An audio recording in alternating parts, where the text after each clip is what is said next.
I've always felt like I've been the underdog ever since I was a little kid. I was overlooked. I was overlooked out of high school, overlooked when I was young. It's never been about proving people wrong. It's about proving myself right. All the interviews that I've had with teams, I think I perform my worst with the Raiders, which is surprising. Like I got on the Zoom and afterwards I'm like, that just wasn't my best. And I was thinking to myself, hopefully I didn't blow it. Give us a behind the curtain of who you met with. Yeah, I briefly talked to Pete and then I met with the GM for 15, 20 minutes. He's like, I got some film for us to watch. So I'm expecting us to watch like 10, 15 clips. The only clip that he showed was the long touchdown run in the Montana State game. And he's like, talk me through this play. He's like, this is insane. And I'm like, it was just the perfect look and we just executed it perfectly. Were you surprised at how much room you had? Yeah, it didn't feel real, honestly. Usually when we run draws, you got to make a few guys miss, and there was nobody there. They blocked it up perfectly, and it was awesome. As I got older throughout college with more experience, you start to see the field a little bit different.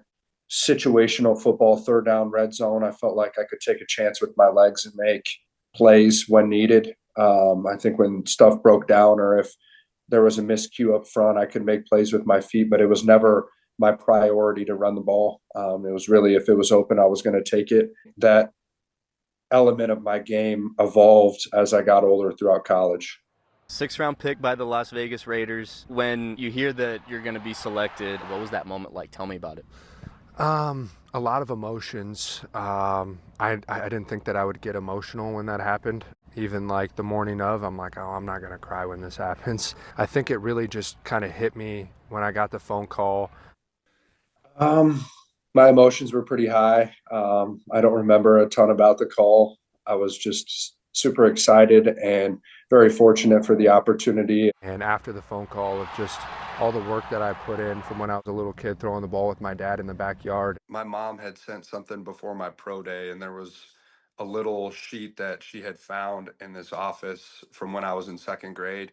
And it was just this piece of paper, and I had to fill out this sentence, and it said, what do you want to do when you're older? And I said, be an NFL football player. And I drew a picture of Peyton Manning, and she had sent me that. And I just really, reflected on how bad I've wanted this opportunity and this to become, a reality for me. I think everybody has a dream of playing in the NFL, but I don't think it became a reality until about a year ago. I knew that I had the intangibles to play at the next level, but I think just the confidence that I had during my senior year really elevated my mindset. It all hit me at once. For me, it was really satisfying and gratifying because I'm not the biggest guy. I'm not the strongest, not the fastest. My intangibles aren't always there, but I think just the people that have been in my life have all helped me get to this point, and I'm extremely grateful for all of them. Tom Brady reportedly endorsed you in the draft. If it is true, that is very humbling and honoring to know that the best quarterback to ever play the game endorsed me. I think every quarterback from the age of 5 to, the veteran quarterbacks in the league are all still chasing him. If I do have a conversation with him, writing down every single thing that he says, because, it's extremely important for me. There's very few people that get the opportunity to be an NFL quarterback, so I don't want to take that for granted, and I want to make the most out of every opportunity. So I always try to follow the 24-hour rule. So when I got drafted, I, had a lot of fun for 24 hours. But then after that, it was time to get back to work and diving into the playbook. I think I had like 10 days before I had to be out there. When do you head to Vegas? I head out there on May 8th in the morning, and then we start stuff in the afternoon, and then rookie mini camp, and then we're diving into it. But got the playbook today, so I'm excited to dive into that for hours upon hours. It's just been so much fun for me to just learn new concepts and stuff where you've been running the same concepts for 5 years in college, and now you get to, the NFL playbook, and there's, thousands of different plays that you can run. And how does this one work against this defense, all this kind of stuff. So it's been really, really fun to learn it. tried to study as much as I could. And when I got there, the entire playbook was in. So it makes it really difficult for a rookie to learn so much verbiage, and really it's the same game, but I think the playbook's a lot different than what it was in college. There's just more verbiage, there's more to know. The game is just more expanded than it was in college. So yeah, I spent the last 3-4 months just really diving into that playbook, asking as many questions as I can in the quarterback meetings without being annoying to those guys. Having to learn that was difficult, but there was a lot of people along the way that helped me through that process. Gino and Aiden have done a great job of taking me under their wing and just helping me and showing me and teaching me everything I need to know. I'm extremely blessed because I don't think that happens everywhere. So to have two veterans that I think respect me, and I think they're both great people, and they go out of their way to help, a younger guy who's never played in a game before, I think speaks a lot to their character. There's no guarantees in the NFL, and I learned that over the last month, seeing guys come into the facility and then the next week they're cut. That's just the reality of it. I've learned a lot from Gino. Just his story alone inspires me.